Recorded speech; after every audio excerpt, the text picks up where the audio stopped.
Hey everyone, it's time to eat again. Today we are talking Japanese curry, and in a video about Japanese curry, you are going to have to wonder why I am showing you an image of Naruto slurping down a bowl of ramen, and random pictures of my past trips to Japan. Let me explain. I wanted to travel to Japan since watching Naruto and Gundam and reading various manga through my college years, and got my first chance in 2014. During that trip, I mostly ate ramen simply because it was so good and cheap. After that first trip, I wanted to go again, and in my research found that Japanese curry was its own thing, completely different from the rest of the world. It dawned on me that there had to be a reason why Mega Man NT Warrior had so many references to curry in it. So in 2016, when I visited Japan again, I had a plate of curry at Coco Curry. This changed everything. I had to find out how to make this at home. The restaurants here and the boxed curry blocks were simply different, just not good enough. This kicked off my testing, trying to make the same curry, starting to try to get a handle on the garam masala that would mimic the smooth tasting and less earthy Japanese style curry. When I started this process, the curry that I made was muddy tasting in comparison. And slowly, as I made slight alterations to the recipe time after time and still not coming close, I came to the realization that maybe the original conception of this dish wasn't really a copy of any Indian curry, but more of a mixture of different dishes foreign to the country. Moving to this concept was a breakthrough. The addition of ketchup, molasses, Worcestershire sauce, apples, and dashi brought it all together and delivered the flavor profile that I remembered from my trip to Japan. And with that, Ming is going to tell you exactly how it's done. We're going to start by slicing the beef shank into half-inch slices and searing it off.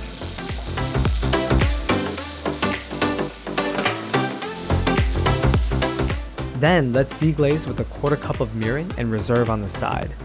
Then we will be creating a dark roux to create mouthfeel and build the body of the dish.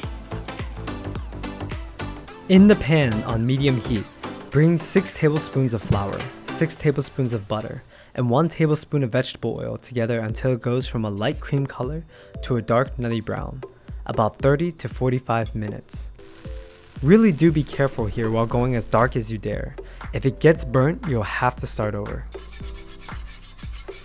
You might notice that we did not use the classic 1-to-1 ratio of flour to oil. This is one of our secrets to the signature foundation of the dish. We've reserved 1 tablespoon of the flour for when the mixture is almost to the color that we desire.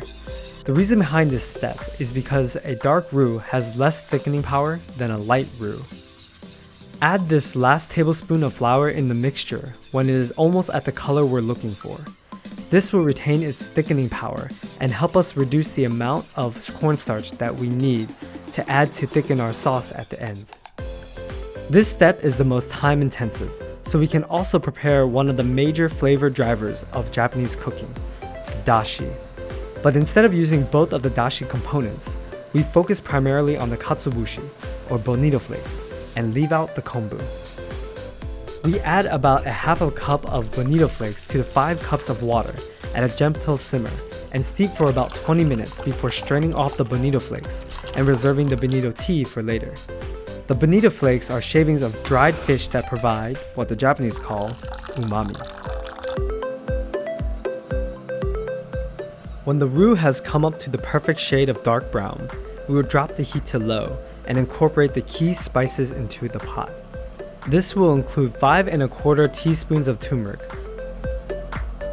5 1/4 teaspoons of coriander, 2 1/4 teaspoons of cumin, 1/4 teaspoons ginger powder, 1/8 teaspoons black pepper, 1/4 teaspoon cayenne, and 1/4 teaspoon mustard powder.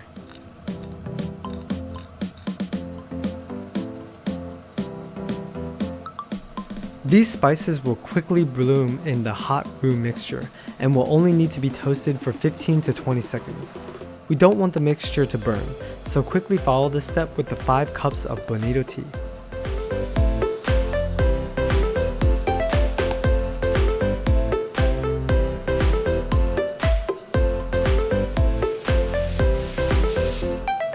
We can then add the seared beef shank to bring in the meatiness. the deglazing mirin from earlier. Soy sauce for added umami.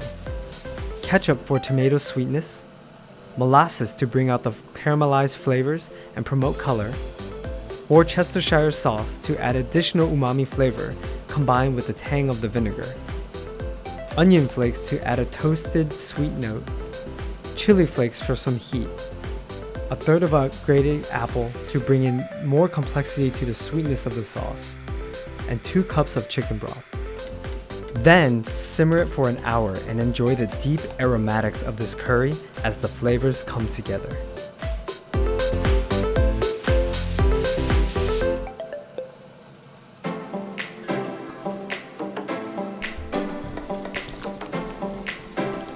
After the curry has simmered for an hour, add the carrots and continue cooking for 20 minutes so the carrots impart their earthy and subtle sweet flavors to the sauce, and for the carrots to absorb the rich curry flavors.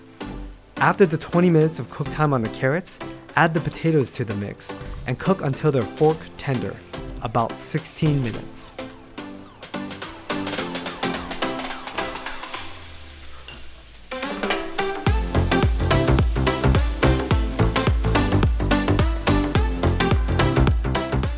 The last step is to finish the sauce with a thickening mixture.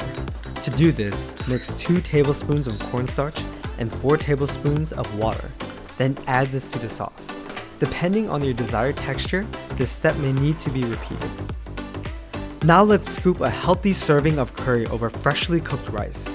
And this recipe is sure to have you take in seconds. Thanks for watching. We put a lot of work into this recipe and we had a lot of fun sharing it with you. And hope that you will share it with others too. Give us a thumbs up and we'll see you in the next video when it's time to eat again.